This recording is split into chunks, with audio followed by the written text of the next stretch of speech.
अस्सलाम वालेकुम जी जनाब। वालेकुम। क्या हाल है जी, ठीक हो जी अल्लाह का करम है जी, शुक्र है।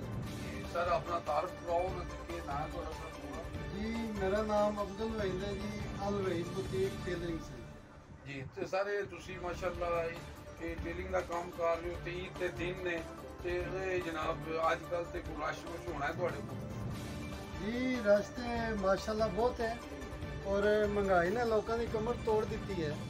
ते बाकी कुछ बिजली की प्रॉब्लम है, यानी जो असी सीजन ते काम करने वो काम कर नहीं सकते। बिजली बहुत ज़्यादा जा रही है, लोड शेडिंग बहुत ज़्यादा है, तो जिस दी वजह से असी उस म्यार ते वो काम पूरा कर नहीं सकते जितना होना चाहिए। जी नहीं ते तुसी हुण मसलन अपना बुकिंग कर रहे हो कि जनाब क्लोज कर दी? नहीं बुकिंग सर क्लोज कर दी है, बुकिंग हूँ गुंजाइश नहीं है, जो काम ले है वो कंप्लीट हो जाए तो बड़ी गल, क्योंकि बिजली साथ नहीं देगी, लोड शेडिंग बहुत है। बुकिंग असल लैट ने बहुत काम की है, तो लैट ने बहुत परेशानी दी है, इसकी वजह ना काम बुकिंग ना कर सके, यानी बिजली तंग कर जी ते अजकल सूट कितना दा सी सर महंगाई बहुत हो गई है, इसकी वजह ना सब रेट बढ़ाना पिया है।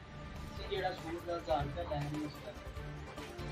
जी सर के नाम ਤੁਹਾਡਾ? सर मेरा नाम नदीम बेग है, दुकान का नाम इकरा जरी है, टेलर है, ते बस गुजारा हो गया।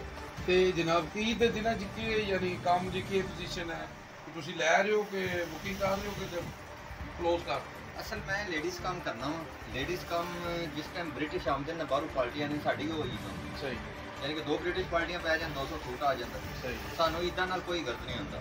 मैं भाई ने थोड़ा फर्क पाया है कि पुरानियां फिल्मां तक सन लवर सीट दी उन्होंने भी मैं भाई का रोला है, जी जी लेकिन उस रोले का कोई वो थोड़ी शरह घट सी, सही इतनी ज़्यादा शरह नाल मैं भाई हुई है कि मैं समझना वा कि हुण घर का गुजारा बहुत मुश्किल हो गया। ਤੇ ਬਿਜਲੀ ਵੀ ਕੋਈ ਡਿਸਟਰਬ ਕਰ ਰਹੀ ਹੈ? बिजली भी थोड़ी बहुत डिस्टर्ब कर रही है ना, कंट्रोल किया है। इंपोर्टेड हुकूमत है ना, इंपोर्टेड चीज़ा बहुत महंगी होनी है, ਸਹੀ हुकूमत भी बड़ी महंगी जी हाँ, थोड़ा कंट्रोल किया ने, अल्लाह करे बदल चुक लैन। मैं देखो असी एक अवाम होने के नाते गल कर रहे हैं कि अवाम होने के नाते जो असी पिस रहे हैं तो असी रौला तो पावांगे ना, वो आते ने ये आते भी मारांगे भी तो रोवो भी ना, इस तरह तो कभी नहीं होया ना।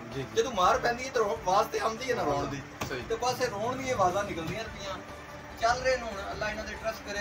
सिर्फ एक चीज़ कहांगा कि मैं ये कहना ना इमरान खान का कहना, ना नवाज शरीफ का कहना, ना जरदारी का कहना, मैं ना जिन्हों भी रखो 5 साल नहीं दिओ, 5 साल तुम दिओगे ना तो रिजल्ट अपना देगा।